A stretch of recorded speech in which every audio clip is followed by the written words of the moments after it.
नमस्कार दोस्तों, स्वागत है आप सभी का आपके अपने YouTube channel JS topic study में। दोस्तों, आज की इस वीडियो में हम सीखेंगे कि BODMAS रूल क्या है और इसकी मदद से सवालों को किस प्रकार से सॉल्व किया जाता है, क्योंकि बहुत सारे स्टूडेंट्स BODMAS रूल के सवालों में गलतियां करते हैं। क्योंकि यहाँ पर कुछ इस तरह के सवाल पूछे जाते हैं, इनमें स्टूडेंट कंफ्यूजन हो जाते हैं कि भैया यहाँ पर कैसे सॉल्व होगा। जैसे कि यहाँ पर देखिए, गुणा दिया गया है, फिर भाग है, फिर जोड़ है, फिर घटाव है, फिर कोष्टक है।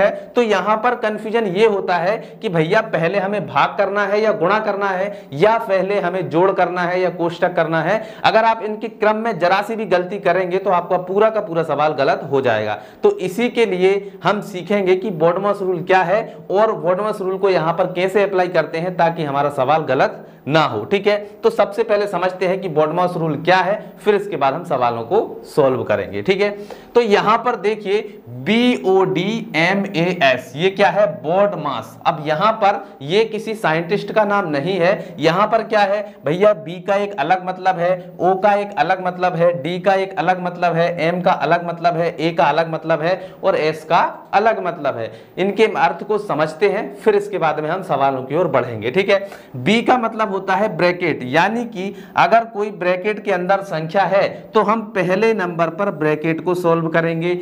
फिर इसके बाद में आता है O का मतलब होता है ऑफ का गुणा। ठीक है, तो अगर कोई ऑफ का गुणा है तो वहां पर वो उसको हम क्या करेंगे, दूसरे नंबर पर सॉल्व करेंगे। फिर D का मतलब होता है डिवीजन, यानी कि भाग। ठीक है, तो अगर किसी सवाल में भाग है तो तीसरे नंबर पर भाग को सॉल्व करेंगे। फिर है मल्टीप्लिकेशन, M फॉर मल्टीप्लिकेशन यानी कि गुणा, तो फिर चौथे नंबर पर हम गुणा को सॉल्व करेंगे। फिर है A मतलब एडिशन यानी कि जोड़, तो फिर हम क्या करेंगे, पांचवें नंबर पर जोड़ को सॉल्व करेंगे।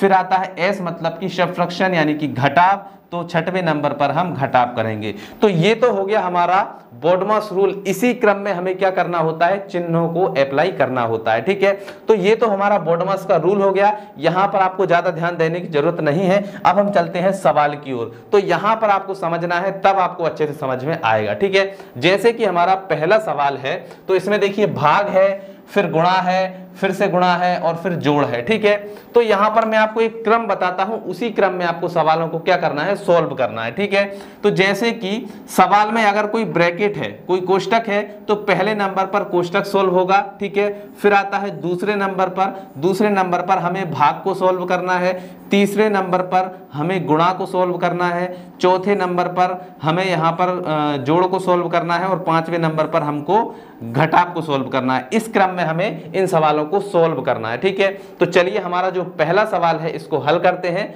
और फिर इसके बाद में हम दूसरे सवाल को क्या करेंगे, हल करेंगे। ठीक है, तो दूसरे सवाल को अभी हम हटा देते हैं, साइड कर देते हैं। ठीक है, तो अभी हमने इसको कर दिया है साइड। अब इसको हम करते हैं सॉल्व। ठीक है, तो यहां पर क्या बोला गया है, अगर कोई संख्या ब्रैकेट के अंदर है तो ब्रैकेट के अंदर ये वाली संख्या है, यानी पहले हमें इसको सॉल्व करना होगा। अच्छा, इसके अंदर भी देखिए भाग है और गुणा है, तो पहले हमें भाग करना है फिर गुणा करना है, तो इसके अंदर भी पहले भाग होगा फिर गुणा होगा। ठीक है, तो यहां पर देखिए 4 में हम भाग लगाएंगे, 2 से कितनी बार जाएगा, 2 दूनी 4 मतलब कि 2 आ जाएगा। ठीक है, फिर यहां पर गुणा में कितना है, 3 है, तो ये 3 हो जाएगा। ठीक है, अब इन दोनों को भी हल करेंगे तो 2 3 कितना हो जाएगा, 6। ठीक है, तो यहां पर कितना आ गया, 6 आ गया। ठीक, इसके बाद में यहां पर क्या है, गुणा 2/3 है, फिर प्लस का 1 है। फिर यहां पर इस तरफ क्या है, इस तरफ है भाग। ठीक है, और यहां पर क्या है, 2/5 है। क्लियर?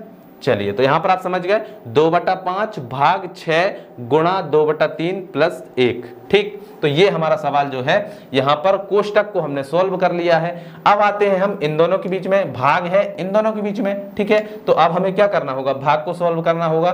तो यहां पर देखिए सबसे पहले 2/5 को हम लिख लेते हैं। ठीक है, यहां पर भाग ये क्या है, 6 है, और 6 के बटे में हम मान सकते हैं कि 1 है। ठीक है, इसके बाद में यहां पर हम गुणा 2/3 फिर प्लस का 1। ठीक है, तो जब भी हमें भाग को सॉल्व करना होता है तो हम क्रॉस मल्टीप्लिकेशन कर देते हैं, इसका इसमें और इसका इसमें। ठीक है, तो यहाँ पर 2 एकम कितना हो जाएगा, 2 हो जाएगा। ठीक है, और बटे में 5 छक्का कितना हो जाएगा, 30 हो जाएगा। ठीक है, तो ये हो गया 30, 2/30 आ गया। फिर इसके बाद में यहाँ पर क्या है, गुणा है, फिर यहाँ पर क्या है, 2/3 है और फिर प्लस का 1 है। ठीक है, तो ये हमने 1 लिख दिया। अब क्या होगा, अब इसके बाद में देखिए भाग तो सॉल्व हो गया, अब क्या बचा है, गुणा बचा है और जोड़ बचा है। तो अब हमें क्या करना है, इन दोनों के बीच जो गुणा है इसको सॉल्व करना है। ठीक है, तो सबसे पहले हम काट लेते हैं। तो देखिए 2 से 30 काटेंगे तो 2 एकम 2 और यहाँ पर 15 दूनी 30 यानी कि 15 आ जाएगा। ठीक है, तो यहाँ पर क्या हो गया, देखिए 2 एकम 2 तो ऊपर आ जाएगा हमारा 2। ठीक है, और बटे में यहाँ पर 15 तिया 45, तो यहाँ पर कितना हो गया 45। ठीक है, और यहाँ पर हो जाएगा हमारा प्लस का 1। ठीक, चलिए अब इसके बाद में देखिए क्या है, 2/45 फिर प्लस का 1 है। अब देखिए 45 का गुणा 1 में होगा, 45 एकम 45 और 2 कितने हो जाएंगे 47, तो यहाँ पर हो जाएगा 47 और बटे में आ जाएगा 45। ठीक है, तो 47/45 जो है वो हमारा बिल्कुल राइट आंसर यानी कि एकदम सही आंसर आ चुका है। ठीक है, तो यहां पर अगर आपको कोई भी कंफ्यूजन रहा होगा, समझ में नहीं आया होगा, तो दूसरे सवाल में आपको 100% समझ में आ जाएगा।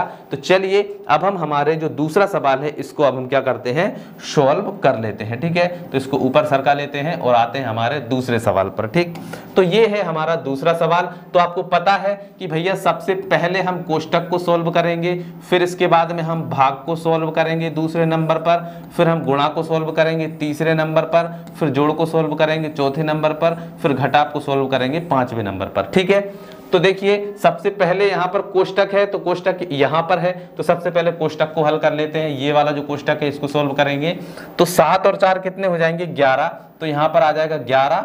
ठीक है, और यहाँ पर क्या है 5। ठीक, माइनस यहाँ पर कितना है 2 है, तो ये आ गया 2। फिर क्या है प्लस, यहाँ पर क्या है 1/4 है, फिर क्या है भाग है, फिर यहाँ पर 3 है। ठीक है, फिर गुणा का 5 है। यही सवाल है। अब देखिए यहाँ पर कोष्टक को पहले सॉल्व करना होगा, तो यहाँ पर क्या है माइनस और 11 5 है, कितना हो जाएगा 55, तो यहाँ पर आ गया हमारा 55। ठीक, चलिए अब यहाँ पर क्या है 2 है, तो ये हो गया 2, फिर आगे हमारा प्लस, फिर यहाँ पर क्या है 1/4 है, फिर यहाँ पर क्या है भाग है, फिर यहाँ पर क्या है 3 है, फिर गुणा है, फिर यहाँ पर 5 है। ठीक, अब देखिए कोष्टक को सॉल्व करने के बाद में हमें क्या करना है, हमें भाग को सॉल्व करना है, तो यहाँ पर है भाग। ठीक है, तो हम क्या कर सकते हैं, हम यहाँ पर जो 3 है इसको हम क्या लिख सकते हैं, 3 को हम 3/1 लिख सकते हैं। ठीक है, तो इसको हम क्रॉस मल्टीप्लिकेशन कर देंगे, इसका इसमें और इसका इसमें। ठीक है, तो 5 जैसा का तैसे लिखेंगे, तो ये 5 है, फिर गुणा, यहाँ पर देखिए क्रॉस मल्टीप्लिकेशन करेंगे तो यहाँ पर देखिए 4 तिया हो जाएगा 12, तो ऊपर आ गया 12/1 एकम 1। ठीक है, तो यहाँ पर 12 ही आ गया, 1 से भाग लगाएंगे तो 1 ही रहेगा, तो यहाँ पर कितना आ गया 12 आ गया। ठीक है, फिर यहाँ पर है प्लस, यहाँ पर 2 है तो प्लस का 2, फिर माइनस का 55। ठीक, अब हमें क्या करना है, गुणा करना है, तो गुणा इन दोनों के बीच में है, तो गुणा कर लेते हैं। 12 पंजे कितना हो जाएगा 60। ठीक है, प्लस का 2 है तो ये प्लस का 2 रहेगा और माइनस का 55।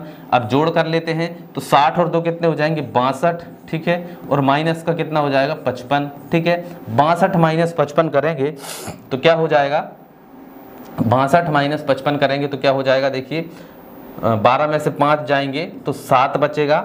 ठीक है, फिर इसके बाद में 5 में से 5 जाएंगे तो कुछ भी नहीं बचेगा, यानी कि इसका आंसर जो है वो 7 आ जाएगा। ठीक है, तो ये 7 जो है ये हमारा राइट आंसर निकल कर आ गया है। ठीक है, तो इस प्रकार से हमें इस टाइप के सवालों को सॉल्व करना है। आशा है आपको ये बॉडमॉस रूल का वीडियो समझ में आ ही गया होगा। अगर इसके बाद भी अगर आपको कोई डाउट लगता है तो कमेंट करके आप जरूर से पूछ सकते हैं। तो चलिए आज की इस वीडियो में इतना ही, मिलते हैं अगली वीडियो में, तब तक के लिए जय हिंद जय भारत।